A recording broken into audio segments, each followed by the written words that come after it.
बहुत पुरानी बात है। नंदपुर नामक गांव में दो दोस्त रहते थे। एक का नाम धनराज सेठ था। वो बहुत धनवान था। उसका आलीशान घर, बड़ी हवेली और अपार संपत्ति थी। धन दौलत की उसे कोई कमी नहीं थी। दूसरा था हरिदास, जो बहुत गरीब था।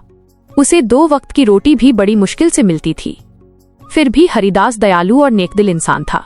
वो रूखी सूखी रोटी खाकर ईश्वर का धन्यवाद करता और जो भी मेहमान आता अपनी हैसियत के अनुसार पूरे मन से उसका स्वागत करता था। धनराज इसके बिल्कुल विपरीत था। वो कंजूस, घमंडी और निर्दयी था। उसे मेहमान और गरीब रिश्तेदार बिल्कुल भी पसंद नहीं थे। वो गरीबों को तुच्छ समझता था और अपनी दौलत पर हमेशा इतराता रहता था। धनराज की हवेली के चौड़े दरवाजे दिन रात चमकते रहते थे। सामने बड़ा सा साफ सुथरा आंगन और ऊंची दीवारें थीं।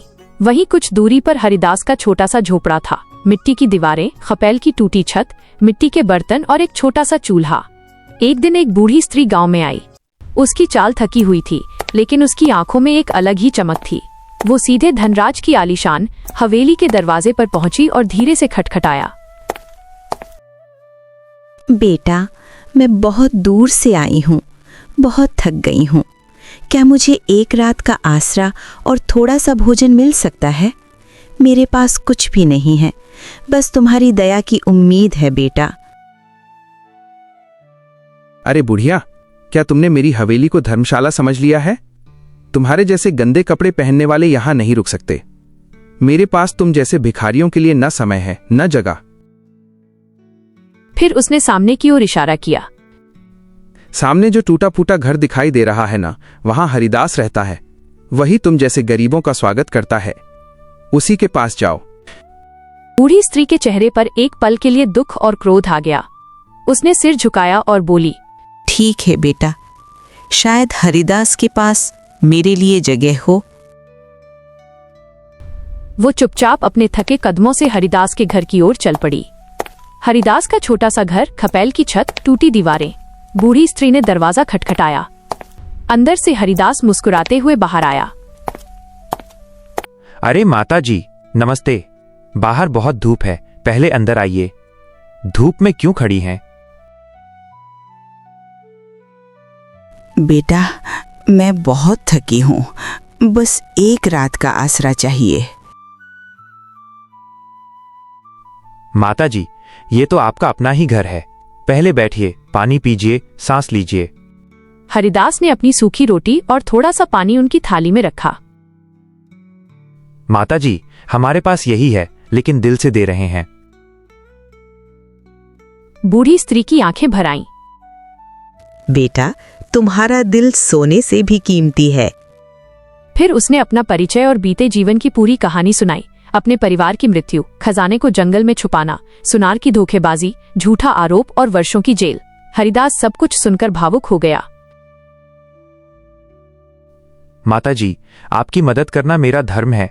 मैं आपके साथ जंगल चलूंगा।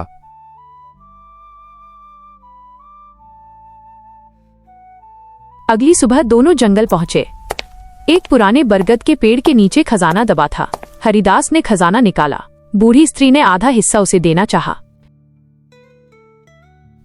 माता जी, मुझे धन का लालच नहीं, बस 2 वक्त की रोटी ही काफी है।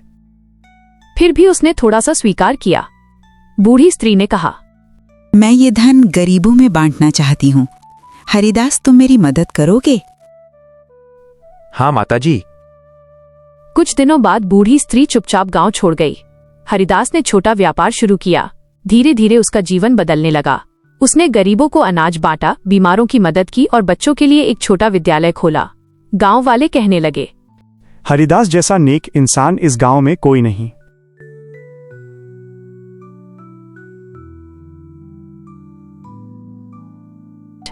यह सब देखकर धनराज के मन में ईर्ष्या जाग उठी। लोभ ने उसकी बुद्धि हर ली। वो खजाने की तलाश में जंगलों में भटकने लगा। लेकिन उसी रात उसके घर में आग लग गई। उसकी सारी संपत्ति जलकर राख हो गई। अब धनराज समझ चुका था कि दयालुता ही सच्ची संपदा है। कुछ समय बाद बूढ़ी स्त्री फिर लौटी। हरिदास ने खजाना सुरक्षित लौटा दिया।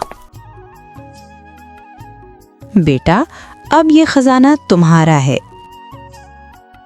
हरिदास बोला, माता जी, आप यहीं रहिए। मुझे आप में मेरी माँ दिखती हैं।